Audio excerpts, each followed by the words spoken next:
This is what I'm doing. I'm making a bead bracelet to go inside what was originally going to be a hollow form.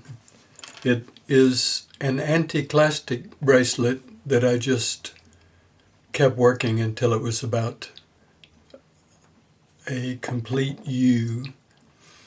I stopped when it was 4 millimeters wide.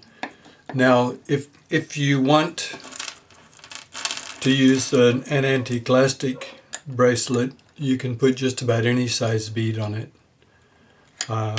If you do one of these, then your bead is actually going to have to fit so that it'll drop down inside.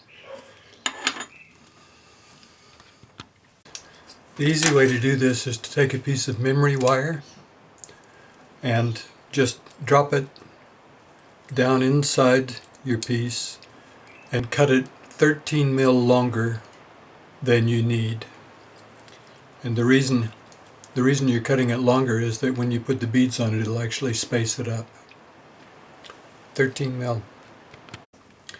When you have your length, you can just use your side cutters,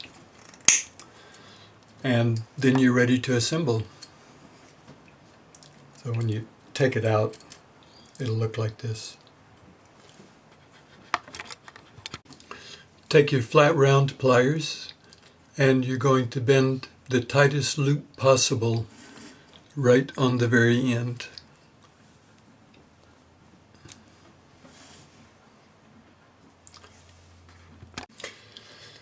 Decide what pattern you want.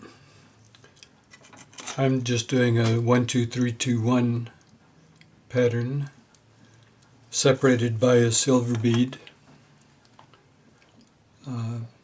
And I'm using turquoise heishi, which is basically a barrel shape.